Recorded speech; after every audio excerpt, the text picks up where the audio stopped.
Hello everybody, all of you, good evening. आप सभी को एक बार फिर से शशांक बायो स्टडी में स्वागत है। चलिए आज शुरू करते हैं फिर से क्लास 9th, ठीक है। जहाँ पर अब पिछले क्लास में आप लोग पढ़े हैं उसी से आगे कंटिन्यू किया जाएगा, ठीक है। तो आज की आपकी क्लास रहने वाली है किसकी? तो आज है कक्षा 9 विज्ञान, ठीक है। कक्षा 9 की विज्ञान, वो भी कैसा है? यूपी बोर्ड, यूपी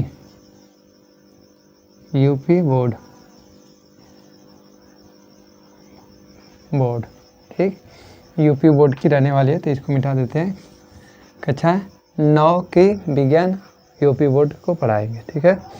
तो हम आप लोगों को इससे पहले वाले क्लास में आप लोगों ने देखा होगा, तो आप लोग को इससे पहले वाले क्लास में समझाया गया था संयोजी उत्तक। क्या समझाया गया था? संयोजी उत्तक। ये आपको इससे पहले वाले क्लास में समझा दिया गया था। इससे पहले वाले क्लास में ये आपको समझाया गया था। अब हमें समझना है क्या है, तो वो हमें समझना है। अगला जो है वो है आपका पेशी उत्तक। क्या चीज़? पेशी उत्तक। क्या समझना है? पेशी उत्तक, ठीक है। हमें समझना है पेशी उत्तक। अब ये पेशी उत्तक होता क्या है तो समझ लीजिए। पेशी उत्तक ऐसा उत्तक होता है जो हमारे शरीर के अंदर चलने फिरने, गति करने, वस्तु को उठाने रखने, इधर उधर करने में सहयोग करता है, ठीक है। यानी पेशी उत्तक ऐसा होता है जो हमारे शरीर के विभिन्न अंगों को चलने फिरने या फिर वस्तु को उठाने, बोलने या फिर ये अगर लिखने पढ़ने, इन सभी में सहयोग करने वाले उत्तक को हम क्या कहते हैं? पेशी उत्तक कहते हैं। उसी को हम क्या कहते हैं? पेशी उत्तक कहते हैं, ठीक है। अब ये पेशी उत्तक जो है आपका, एक तरीके से कहा जा सकता है कि पेशी उत्तक जो है हमारे शरीर में, जो इसे मान लीजिए कोई वस्तु है, जैसे स्प्रिंग होता है। स्प्रिंग आप देखे होंगे, जैसे कोई साइकिल होता है, साइकिल की जो सीट होती है उसके नीचे स्प्रिंग होता है, इस तरीके के रूप में, ठीक है।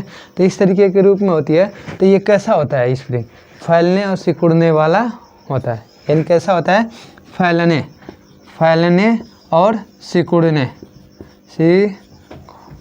सिकुड़ने, यानी फैलने सिकुड़ने वाला होता है, ठीक है। तो वैसे ही हम लोग का जो ये पेशी उत्तक है, ये भी एक फैलने सिकुड़ने वाला उत्तक होता है, ठीक है। तो हम यहाँ पे लिख सकते हैं क्या चीज़, कि पेशी उत्तक जो है वो फैलने सिकुड़ने वाला उत्तक होता है, ठीक है। पेशी उत्तक फैलने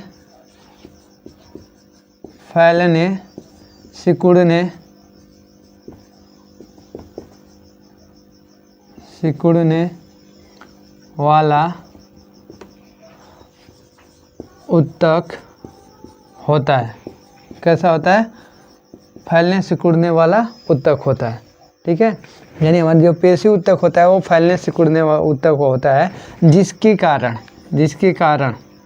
यानी ये फैलने सिकुड़ने के कारण ही, जिसके कारण हम गति या विस्थापन करते हैं।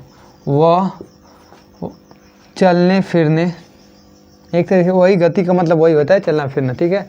चलने फिरने कह सकते हैं, या फिर हम कह सकते हैं कि किसी वस्तु या भार को उठाना या ले आना, ले जाना, ये सभी कार्य करने में हम लोग की पेशी उत्तक सहयोग करता है। अब ये पेशी उत्तक जो होता है, ये देखा जाए तो ये पेशी उत्तक को बांटा गया है, पेशी उत्तक को बांट दिया गया है। पेशी उत्तक मुख्यतः कहा जाता है तो ये 3 प्रकार के होते हैं। कितने प्रकार के होते हैं? तो पेशी उत्तक के प्रकार हो गया, ठीक है।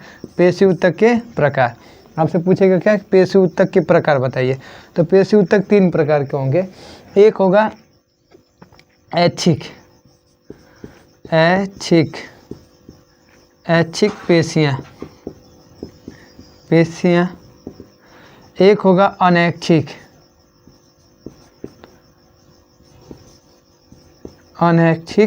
पेशियाँ। एक होगा अनैच्छिक पेशियाँ, ठीक है।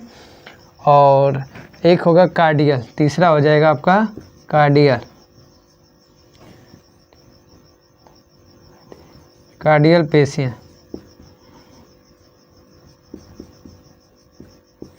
यानी इस तरीके से ये 3 प्रकार की पेशियाँ होती है, ठीक है। अब यहाँ पर आ गई बात कि पेशी ऊतक होते हैं। देखिए पेशी ऊतक किस प्रकार के होते हैं, इसकी संरचना की अगर बात कर दी जाए तो इसकी संरचना अगर बनाई जाए तो इसकी संरचना इस प्रकार से कुछ बनती है, ठीक है। पेशी ऊतक की संरचना जो है कुछ इस प्रकार से बनती है, ठीक है।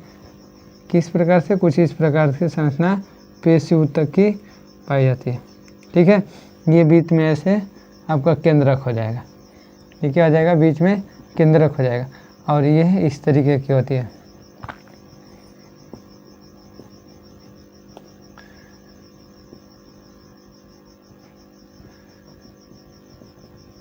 यानी ये क्या हो जाएगी, ये हो गया केंद्रक, केंद्रक, और इसे हम कह सकते हैं पेशी ऊतक। ये क्या कहलाएगी, पेशी ऊतक कहलाएगी। यानी जो पेशी ऊतक होगी उसकी संरचना आपको देखना होगा, तो उसकी संरचना इस प्रकार की होगी। ये कितने प्रकार के होते हैं, तो ये 3 प्रकार के होते हैं, ऐच्छिक पेशियाँ, अनैच्छिक पेशियाँ और कार्डियल पेशियाँ।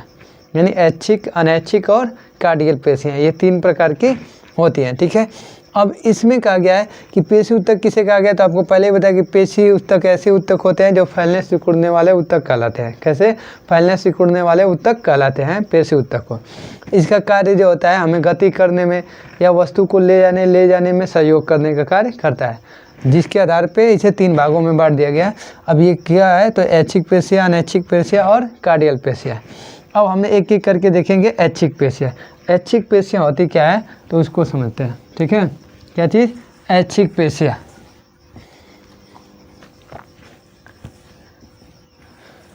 ठीक है, समझिए। फर्स्ट क्या है, ऐच्छिक पेशियाँ, ऐच्छिक। फर्स्ट क्या है, ऐच्छिक पेशियाँ, ऐच्छिक पेशियाँ। यानी ऐच्छिक पेशियाँ जो हमारे इच्छा अनुसार कार्य करती है। यानी ऐच्छिक पेशियाँ जो होंगी, जो हमारे इच्छा अनुसार कार्य करती हैं, उन पेशियों को ही हम क्या कहते हैं, ऐच्छिक पेशियाँ कहते हैं। कह सकते हैं कि जीवों में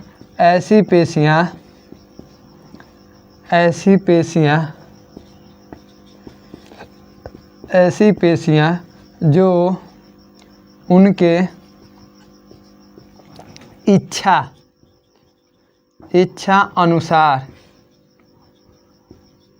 अनुसार कार्य करती हैं, इच्छा अनुसार कार्य करती हैं, उसे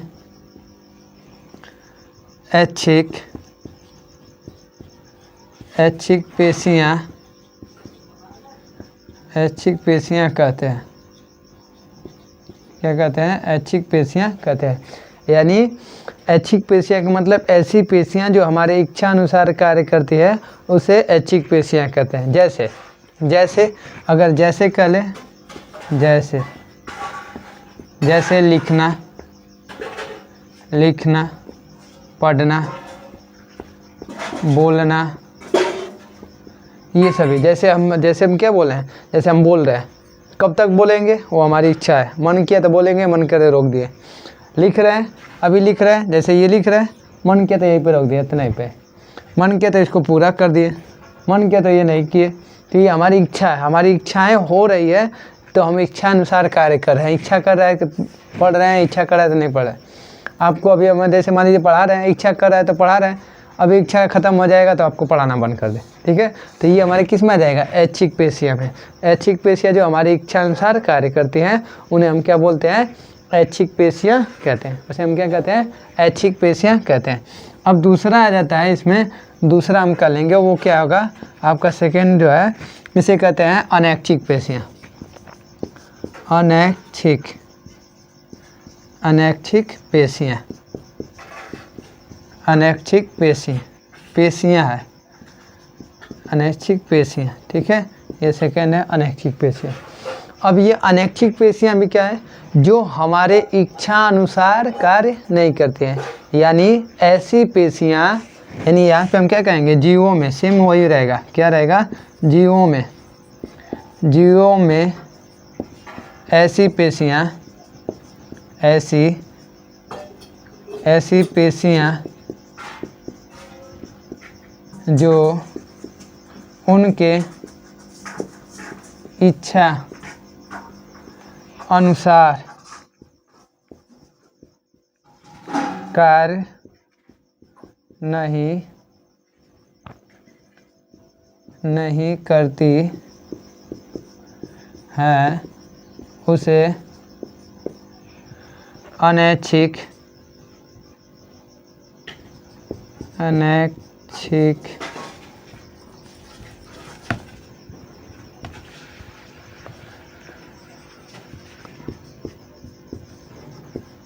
अनैच्छिक पेशियाँ कहते हैं। ठीक है, यानी हम क्या कहते हैं, अनैच्छिक पेशियाँ कहते हैं, यानी हमारी इच्छा अनुसार जो कार्य करती है, जो हमारी, वो तो ऐच्छिक कहलाती है। जो हमारी इच्छा अनुसार कार्य नहीं करती है वो क्या कहलाती है, तो वो कहलाती है अनैच्छिक।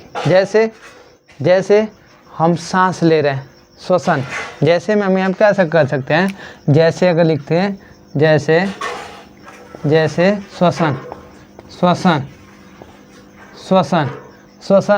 जो है वो हमारे इच्छा अनुसार नहीं हो रही है, श्वसन जो है वो हमारे इच्छा अनुसार नहीं होती है। ठीक है, पाचन, दूसरा क्या हो जाएगा, पाचन हमारे इच्छा अनुसार नहीं होता है। ठीक है, ये हमारे इच्छा अनुसार नहीं होता है। या फिर पलकों का गिरना, पलकों का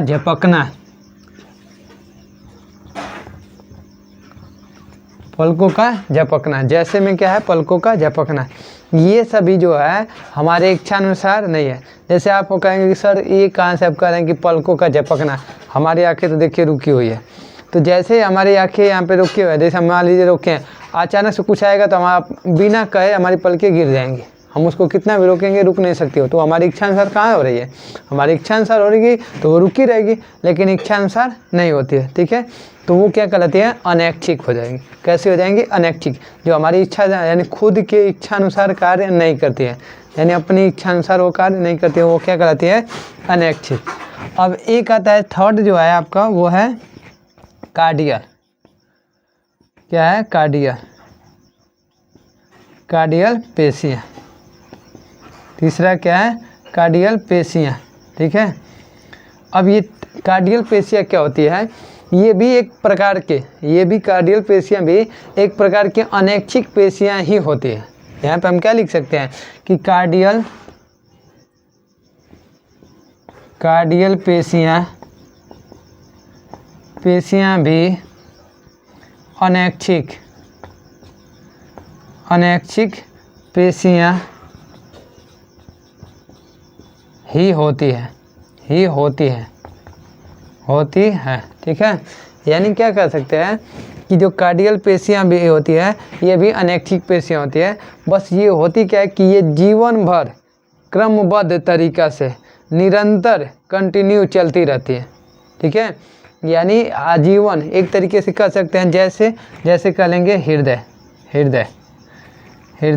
ठीक है, जैसे क्या हो जाएगा, हृदय जो है वो जब शिशु जन्म लेता है तब से और जब तक वो मरता नहीं है तब तक वो कंटिन्यू उसी रफ्तार में चलती रहती है, रुकती नहीं है। तो हमारी इच्छा अनुसार तो हो ही नहीं रही है, तो ऐसी पेशियों को हम क्या कहते हैं, कार्डियल पेशियाँ कहते हैं। कार्डियल पेशियाँ किस में पाई जाएंगी, हृदय में।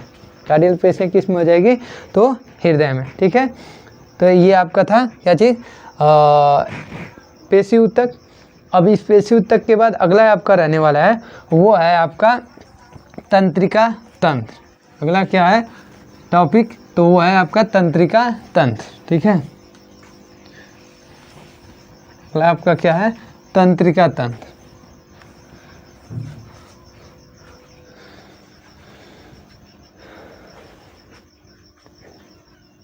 ठीक है, अगला क्या है आपका तंत्रिका तंत्र। तंत्रिका तंत्र। अब ये तंत्रिका तंत्र क्या होता है, तो ये जो तंत्रिका जो होता है तंत्रिका ऊतकों के मिलने से बना होता है। किसके? तंत्रिका ऊतकों से मिलने से, मतलब ऊतकों के मिलने से बना होता है। ठीक है, कौन चीज़? तो ये जो तंत्रिका तंत्र होता है, तंत्रिका तंत्र जो होता है वो तंत्रिका ऊतकों से मिलने से बना होता है। ठीक है, एक प्रकार से ये क्या करता है कि जो हम लोग के शरीर होता है ये इसके अंदर एक तरीके से कह सकते हैं तंत्रिका तंत्र जो है हम लोगों के शरीर के अंदर, जैसे मान लीजिए तंत्रिका तंत्र जो है तंत्रिका ऊतकों से मिलके बना होता है। ये हमारे शरीर के अंदर एक प्रकार से संवेदनाओं, उत्तेजनाओं, वह कह सकते हैं कि बाहरी वातावरण के उद्दीपनों का एहसास कराने का कार्य जो है हमारे मस्तिष्क को, केंद्रीय तंत्रिका तंत्र को कराने का कार्य कौन करता है? तो वो है हमारी तंत्रिका तंत्र। यानी तंत्रिका तंत्र का कार्य ये है कि हम लोगों के शरीर के बाहरी, यानी बाहर जो है बाहरी वातावरण में जितने भी उद्दीपन है, इन उद्दीपनों का एहसास हमारे मेरुरज्जु के द्वारा केंद्रीय तंत्रिका तंत्र पहुंचाने का कार्य करता है। ठीक है, दूसरा कार्य है कि ये संवेदनाओं या फिर उत्तेजनाओं के प्रति इसका नियंत्रण करने का कार्य करता है। प्लस में ये जो केंद्रीय तंत्रिका तंत्र जो होता है ये हमारे शरीर के विभिन्न अंगों या विभिन्न ऊतकों को ही क्या करता है? नियंत्रित करता है। क्या करता है? नियंत्रण मतलब होता है कंट्रोल करना, किसी चीज़ पे वो कंट्रोल करता है। तो उसी तरीके का ये तंत्रिका जो है ये हमारे शरीर के विभिन्न अंगों को नियंत्रित करता है। ठीक है, अब ये जो तंत्रिकाएँ होती है ये विभिन्न अंगों को नियंत्रित करता है, तो ये किस प्रकार से करता है उसी को देखना है। ठीक है, ठीक है, अब ये क्या कहा गया कि जो तंत्रिकाएँ हैं ये तंत्रिका तंत्र जो है हम लोग के शरीर के विभिन्न, अब यहाँ पे हम अगर ये लिखना चाहें तो लिख सकते हैं क्या चीज़ कि जो तंत्रिका तंत्र होता है वो तंत्रिका ऊतक से मिलके बना होता है। किससे?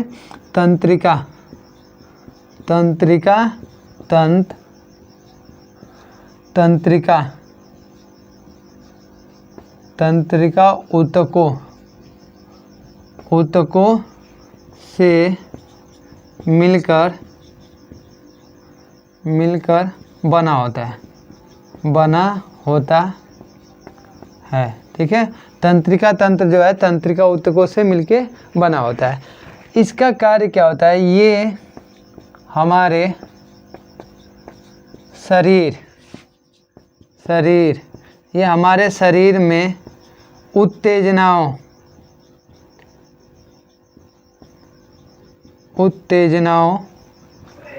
तथा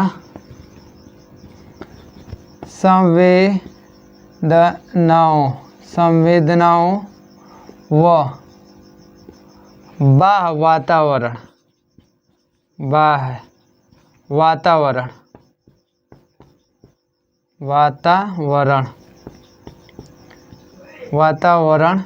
में नियंत्रण स्थापित करता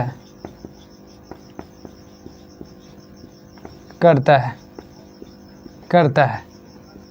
ठीक है, यानी तंत्रिका तंत्र जो होता है तंत्रिका ऊतकों से मिलकर बना होता है।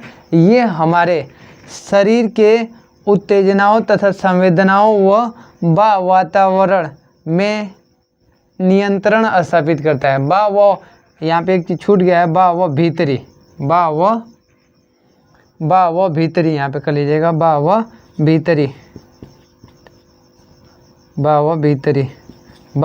भीतरी वातावरण में नियंत्रण स्थापित करता है। ठीक है, भीतरी वातावरण से शरीर के में नियंत्रण स्थापित करने का कार्य करता है। ठीक, अब ये तंत्रिका ऊतक होता है, तंत्रिका तंत्र जो है तंत्रिका ऊतकों से मिलकर बना होता है।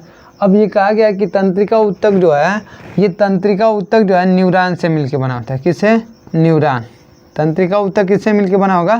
तो न्यूरॉन से बना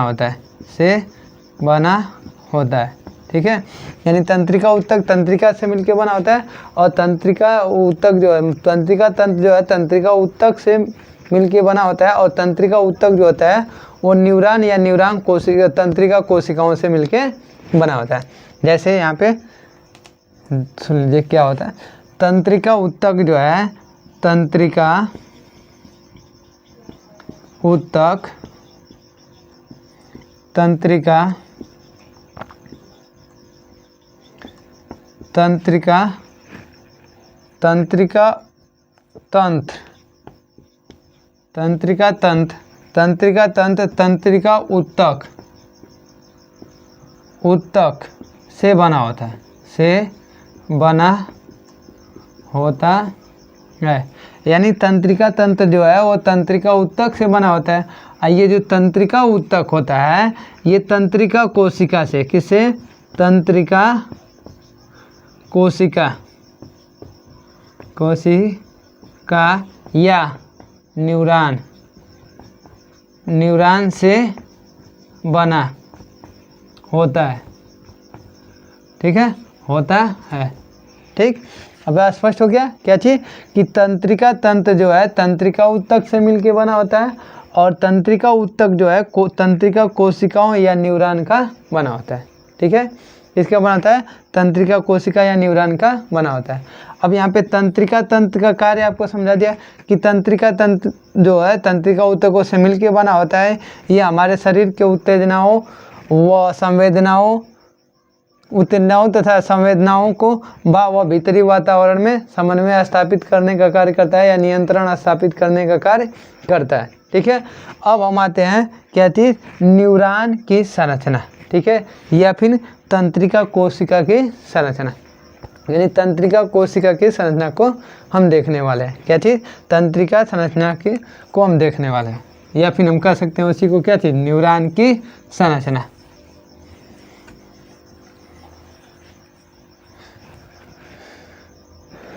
किसकी? तो देखेंगे न्यूरॉन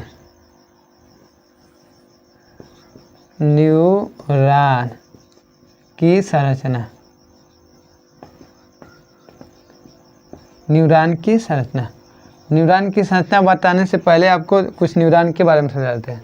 न्यूरॉन जो है ये हमारे शरीर में न्यूरॉन को 3 भागों में बांटा है। न्यूरॉन की जो संरचना बनेगी उस न्यूरॉन की संरचना को मुख्यतः 3 भागों में बांट दिया गया है। अब वो कौन कौन सा भाग होगा? तो ये तीनों भाग बता दे रहे हैं और वहाँ पे भी आपको संचित्र के माध्यम से भी बताएंगे। तो पहला भाग होगा कोशिका काय। दूसरा जो होगा वो होगा डेंड्रांट।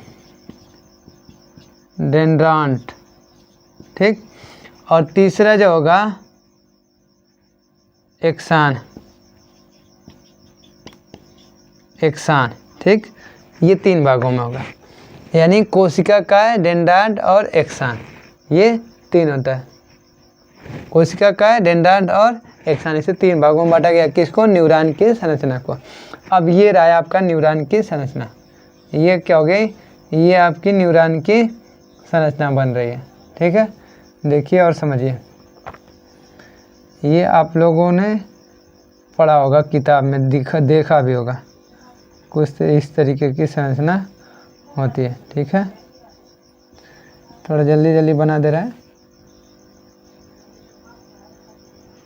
यहाँ पे पेशी ऊतक बना दे रहे हैं, ये पेशी ऊतक है। ठीक, ये पेशी ऊतक हो गए। इसी से यहाँ पे आके ये इस तरीके से ऐसे ये जुड़ी होती है। ठीक है,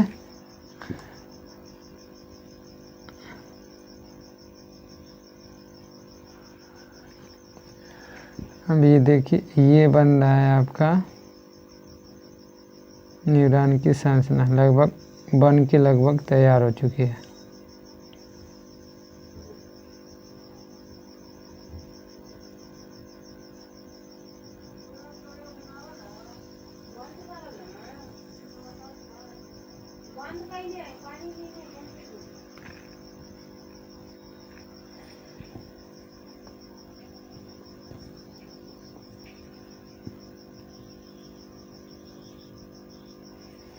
ठीक, इसको जगह जगह तोड़ देना है, ऐसे खंडित कर देना आपको समझाने के लिए, क्योंकि संरचना आपको ऐसे ही मिलेगी। ये हो गया आपका केंद्रक। ठीक, ये हो गया केंद्रक। इसमें हो गए ये सभी जीव द्रव्य, ये हो गए जीव द्रव्य। ठीक, अब देखिए यहाँ पे क्या किसको क्या कहा गया। देखिए पहला क्या आ गया कोशिका काय, इसे 3 भागों में बांटा गया है। तो कोशिका काय किसे कहते हैं, जो तंत्रिका तंत्र होता है या जो न्यूरॉन की संरचना होती है या फिर कोशिका तंत्रिका कोशिकाओं की संरचना होती है, उसका ऊपरी चौड़ा भाग जिसके अंदर केंद्रक पाया जाता है उस भाग को हम क्या कहते हैं, कोशिका काय। यानी ये भाग क्या कहलाता है, कोशिका काय। क्या कहलाता है, कोशिका काय कहलाता है। ये भाग क्या कहलाता है, कोशिका काय। अब इस कोशिका काय के अंदर बहुत से छोटे छोटे ऐसे पदार्थ भरे होते हैं, जिसे इसे हम कह सकते हैं क्या चीज़, जीव द्रव्य। जीव द्रव्य, जीव द्रव्य भरे होते हैं।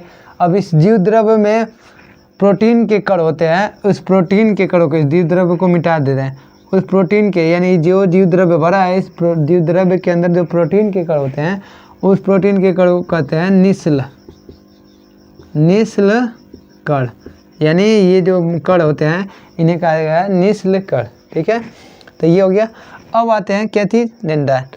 तो देखिए कोशिका काय के, कोशिका काय के ऊपर, यानी ये कोशिका काय हो गया, इसके ऊपर, ठीक है, कोशिका काय के ऊपर ये अनेक उभार के रूप में प्रवर्धक दिखाई देते हैं।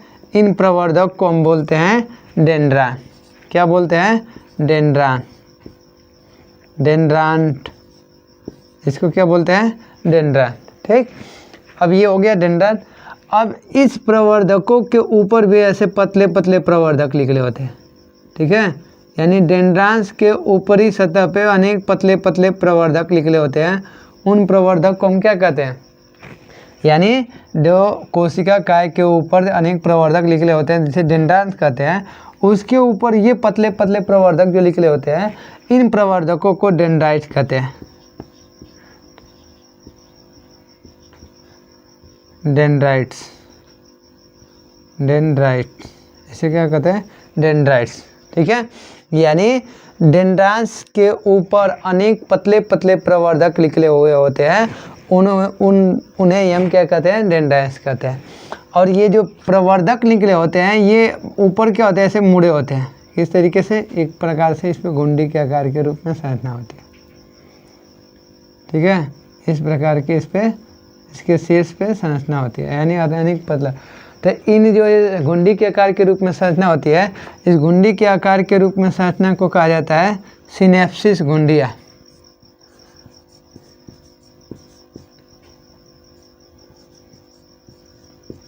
सिनेप्सिस घुंडिया क्या कहा जाता है, सिनेप्सिस घुंडिया। ठीक है, इसको क्या कहते हैं, सिनेप्सिस घुंडिया। अब हमारा ये तीसरा है एक्सान। ठीक है, एक्सान किसे कहते हैं, तो जो कोशिका काय है, इस कोशिका काय के ऊपर अनेक प्रवर्धक निकले हुए होते हैं, उसमें से एक प्रवर्धक, कितना है, ओनली वन, यानी एक प्रवर्धक मोटा व लंबा हो जाता है, मोटा व लंबा हो जाता है। एक प्रवर्धक मोटा व लंबा हो जाता है, इसे हम क्या कहते हैं, तो इसको कहते हैं एक्सान। इसको क्या बोलते हैं, एक्सान। इसको क्या कहते हैं, एक्सान कहते हैं। इसको हम क्या बोलते हैं, एक्सान कहते हैं। इसको, इसमें से यानी कोशिका काय के ऊपर निकले हुए अनेक प्रवर्धकों में से एक प्रवर्धक मोटा व लंबा हो जाता है, उसको क्या बोलते हैं, एक्सान कहते हैं। ठीक है, उसको क्या बोलते हैं, एक्सान कहते हैं। अब इस एक्सान के ऊपर ये एक्सान जो होता है, इस एक्सान के ऊपर एक पतली झिल्ली पाई जाती है जिसे न्यूरीलेमा कहते हैं। उसे क्या कहते हैं, न्यूरीलेमा, न्यूरीलेमा। यानी एक्सान के चारों तरफ एक पतली झिल्ली या आवरण पाया जाता है।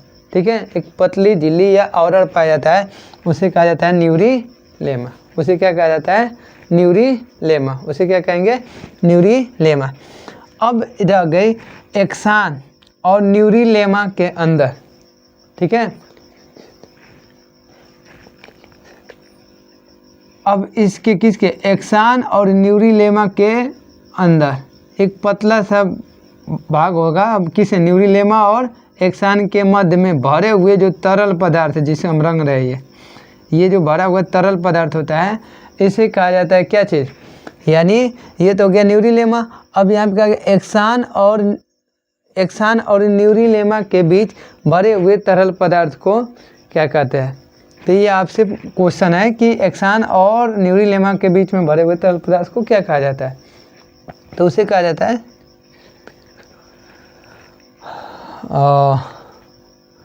एक्सान और न्यूरिलेमा के बीच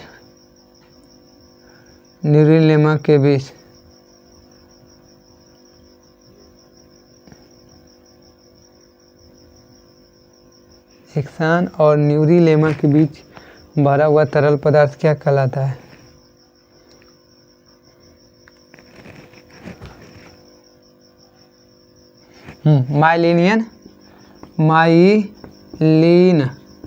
माइलिन शीथ क्या कहते हैं? माइलिन शीथ कहते हैं। ठीक है, यानी किसके? एक्सान और न्यूरिलेमा, किसके? एक्सान और न्यूरिलेमा के बीच जो भरा हुआ तरल पदार्थ होता है उसे कहते हैं माइलिन शीथ। उसे क्या कहते हैं? माइलिन शीथ कहते हैं। ठीक है, और ये माइलिन शीथ और न्यूरिलेमा जो होगा ये जगह जगह से टूटा होता है, जगह जगह से टूटा होता है। इस टूटे हुए भाग को हम क्या बोलते हैं? तो इसे कहते हैं रेनवियर का नोड।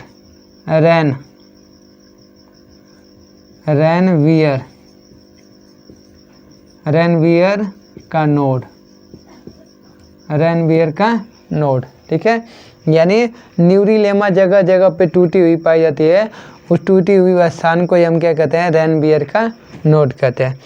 और ये जो सिनेप्सिस गुंडिया होती है जिससे जुड़ी होती है उसे कहते हैं पेशियाँ। इसे क्या कहते हैं? पेशियाँ। ठीक है, तो उसे कहते हैं पेशियाँ। तो ये आई होप आप लोगों को ये चीज़ें पूरी स्पष्टता समझ में आ गई होगी, इसमें कोई डाउट नहीं होना चाहिए। अगर डाउट है तो आप कमेंट करिए, उसको भी क्लियर कर दीजिएगा। वैसे डाउट तो नहीं होना चाहिए, एक बार फिर जल्दी से रिपीट कर देना है। देखिए किसको क्या कहते हैं। देखिए न्यूरॉन की संरचना में जो सबसे ये न्यूरॉन की संरचना हो गई या तंत्रिका कोशिका की संरचना होगी। तंत्रिका कोशिका के अंदर सबसे ऊपरी व चौड़ा भाग जिसके अंदर केंद्रक पाया जाता है उसे हम क्या कहते हैं? कोशिका काय कहते हैं। उसे क्या कहते हैं? कोशिका काय कहते हैं। उसको हम क्या कहेंगे? कोशिका काय। अब कोशिका काय के ऊपर, यानी ये कोशिका काय हो गया, इसके ऊपर चारों ओर प्रवर्धक निकले होते हैं, अनेक प्रवर्धक निकले होते हैं। उन प्रवर्धकों को क्या कहते हैं? डेंड्रान्स कहते हैं। यानी अनेक ये जो प्रवर्धक निकले होते हैं इन प्रवर्धकों को क्या कहेंगे? डेंड्रान्स कहेंगे। ठीक, अब इस डेंड्रान्स के ऊपर भी अनेक पतले पतले प्रवर्धक निकले होते हैं, इन प्रवर्धकों को डेंड्राइट कहते हैं। और डेंड्राइट्स का जो अगला भाग होता है जो गुंडी के आकार के रूप में होता है उसे हम कहते हैं सिनेप्सिस गुंडिया। उसे हम क्या कहते हैं? सिनेप्सिस गुंडिया कहते हैं। ठीक, अब आता है आपका एक्सान। तो कह सकते हैं कोशिका काय के ऊपर निकले हुए अनेक प्रवर्धकों में से एक प्रवर्धक मोटा व लंबा हो जाता है, उसे हम क्या कहते हैं? एक्सान। यानी ये एक प्रवर्धक मोटा व लंबा हो जाता है, इसे हम क्या कहते हैं? एक्सान कहते हैं। अब एक्सान के चारों तरफ एक पतली झिल्ली पाई जाती है, उस पतली झिल्ली को कहते हैं न्यूरिलेमा। एक्सान के चारों तरफ एक पतली आवरण या झिल्ली पाई जाती है, उसे क्या कहते हैं? न्यूरिलेमा कहते हैं। ठीक, न्यूरिलेमा और एक्सान के मध्य भरे हुए तरल पदार्थ को माइलिन शीथ कहते हैं। किसका? न्यूरिलेमा और एक्सान के बीच भरे हुए तरल पदार्थ को माइलिन शीथ कहते हैं। और ये न्यूरिलेमा या माइलिन शीथ जगह जगह से टूटी हुई होती है, उन टूटे हुए स्थान को कहते हैं रेनवियर का नोड। किसे कहते हैं? टूटे हुए स्थान को कहते हैं रेनवियर का नोड। ठीक, और ये जो होती है जो सिनेप्सिस गुंडिया होती है किससे जुड़ी होती है? तो पेशियों से। तो ये तंत्रिका तंत्र का हमारे शरीर के अंदर एक जाल सा संरचना होता है जो उद्दीपनों को हमारे मेरुरज्जु और स्पाइनल कार्ड जिसे कहते हैं फिर या केंद्रीय तंत्रिका तंत्र मस्तिष्क तक पहुंचाने का कार्य करती है। किसको? उद्दीपनों को। उद्दीपन मतलब जैसे हमारी 5 ज्ञान इंद्रिया होती है तो 5 ज्ञान इंद्रिया उद्दीपनों को ग्रहण करती है, तो उन उद्दीपनों को मस्तिष्क तक पहुंचाया जाता है, तो जिसके द्वारा तर्क वितर्क करके उसके बारे में हमें स्पष्टता जानकारी होती है। तो आई होप आपको ये जो समझाया है वो समझ में आ गया होगा। ठीक है, तो आज की क्लास यहीं पे समाप्त करते हैं, फिर मिलते हैं अगले टॉपिक पे अगले क्लास में। ठीक है, तो आज के लिए इतना ही। जय हिंद।